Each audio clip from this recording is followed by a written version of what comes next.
Assalamualaikum warahmatullahi wabarakatuh. Dalam video berikut ini ada yang bertanya nih bahwa katanya di peristiwa Karbala dulu semua keturunan Nabi itu dibantai, habis sudah nggak ada keturunan Nabi lagi.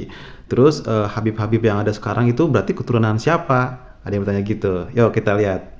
Assalamualaikum warahmatullahi wabarakatuh. Waalaikumsalam warahmatullahi wabarakatuh. Mau tanya, kan di kejadian Karbala diriwayatkan kalau seluruh keturunan Nabi termasuk istri Hasan dan Hussein, anak-anak Sayyidina Ali bin Abi Thalib, anak-anaknya Hasan Hussein dan keluarga Nabi dibunuh total sama Ubaidillah ibn Ziyad, orang kepercayaannya Yazid bin Muawiyah. Pertanyaannya, kalau seluruh keluarga Nabi dibunuh, terus para habaib-habaib yang sekarang menyandang status sebagai cucu-cucu Nabi itu keturunan dari siapa? Terus karena kalau dari nasab Hasan Hussein kan meninggal semua. Yang bilang meninggal semua siapa? Ada yang ceramah kayak gitu. Mana? Di mana? Yang bilang meninggal semua di mana? Itu jadi waktu itu ada teman kan. Ya kalau ceritanya saya paling Iya, paham benar. cerita itu. Hah? Nggak, yang bilang semuanya meninggal itu siapa? Temen sih dia kebetulan memang orang Arab juga. Nah terus marganya Bakfen dia bilang saya nggak percaya kalau keturunan Nabi Muhammad sampai sekarang ada. Di zaman Nabi Muhammad sudah ada orang yang mengatakan bahwa keturunan Nabi Muhammad nggak ada. Nabi Muhammadnya masih ada. Nabi Muhammadnya masih ada. Dia udah bilang bahwa keturunan Nabi Muhammad nggak ada. Dia bilang wah Muhammad abtar.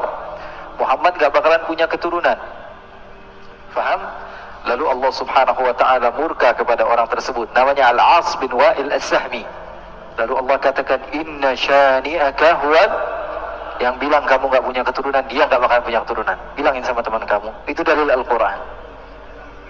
Baca terus menerus tapi nggak paham. Inna syani'aka. Sekarang gampang aja, saya nggak perlu panjang lebar tentang masalah Karbala. Saya paham dan saya menikmati kisah-kisah itu. Artinya apa? Saya betul-betul suka dengan sejarah dan saya tahu kisahnya. Dan siapa yang selamat, siapa yang nggak selamat. Ya, dibilang semua yang nggak selamat ya masalah itu ya. Apa di dalam sejarahnya ada masalah. Ulama semua sepakat kok. Sekarang saya sebutkan hadis satu saja dari Al-Imam Ahmad bin Hanbal. Imam Ahmad bin Hanbal mengatakan bahwa nanti di akhir zaman akan ada Imam Mahdi. Hadisnya banyak. Di antaranya riwayat Imam Ahmad bin Hanbal akan ada Imam Ukhti, ada Imam Mahdi, percaya atau tidak? Percaya atau tidak? Percaya. Dan ini harus kita yakini bahwa Imam Mahdi akan ada. Dan di dalam hadis tersebut dikatakan bahwa Imam Mahdi akan muncul dari keturunan saya. Percaya atau tidak? Namanya seperti nama saya, kata Nabi Muhammad. Percaya atau tidak? Dan dia dari keturunan saya. Sekarang kalau di akhir zaman ada keturunan Nabi, terus di zaman sekarang nggak ada keturunan Nabi, munculnya dari mana? Paham atau tidak? Ya, kalau dibilang di akhir zaman nanti ada keturunan Nabi, keluar Imam Mahdi, terus sekarang nggak ada keturunan Nabi, keluar dari goa, tiba-tiba ada, nggak begitu. Ini apa namanya, kesalahan yang sebetulnya salah di dalam sejarah, salah di dalam dalil, salah di dalam apa, sesuatu yang kita lihat dengan mata keturunan Nabi dijaga. Rasulullah dalam hadis yang sahih mengatakan fa innal ansaba tanqati'u yaumal qiyamah ghaira nasabi wa sababi yusihri. Semua nasab akan terputus di hari kiamat sampai hari kiamat kecuali nasab saya tidak akan terputus sampai hari kiamat. Kan ada hadisnya banyak. Masa gara-gara cerita teman tentang Karbala dan tidak mendasar kita meyakini hal tersebut? Ya, nggak bisa. Apalagi dalil yang tadi saya sebutkan tentang Nabi Imam Mahdi itu juga masuk di dalam dalil dan akal, secara akal juga kita mau nggak mau kita terima bahwa mereka itu ada. Jadi yang selamat ada namanya Ali Zainal Abidin, cucu Nabi. Ya, beliau orang yang diselamatkan dan ceritanya ma'ruf, semua ulama sejarah mengatakan bahwa Ali Zainal Abidin masih ada. Bahkan beliau dibawa-bawa dari Karbala sampai menuju ke beberapa tempat. Dan putra-putri Rasulullah SAW masih beberapa yang hidup. Putra-putra Hasan masih banyak ketika itu. Jadi nggak semuanya meninggal. Memang ketika itu dizalimi, tapi ada beberapa keturunan Nabi dan yang paling terkenal Sayyidina Ali Zainal Abidin. Ali Zainal Abidin adalah gurunya para ulama-ulama. Beliau punya anak namanya Ja'far As-Sadiq, gurunya Imam Abu Hanifah. Gurunya Imam Abu Hanifah. Gurunya Imam Malik, gurunya Imam Syafi'i, gurunya Imam Ahmad bin Hanbal. Terus munculnya dari mana cucunya Nabi kalau bapaknya sudah nggak ada? Jadi itu nggak mendasar. Wallahu a'lam. Nah, itu dia penjelasan dari Bapak Habib Ali Zainal Abidin Al-Kaf ya. Kita lihat komen-komennya.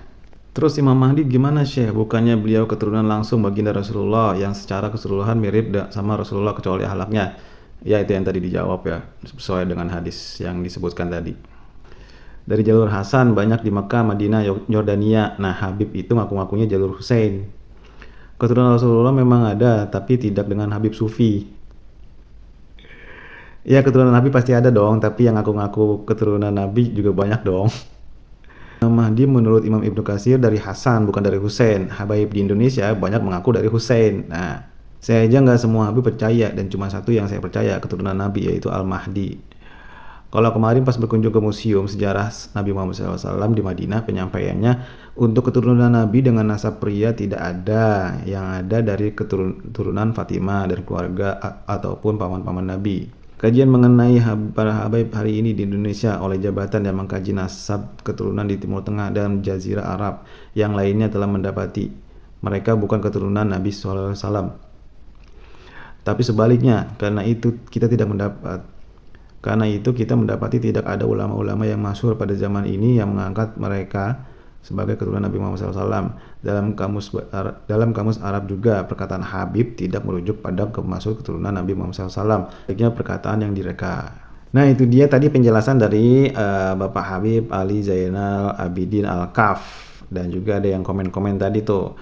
Silahkan disimpulkan masing-masing. Assalamualaikum warahmatullahi wabarakatuh.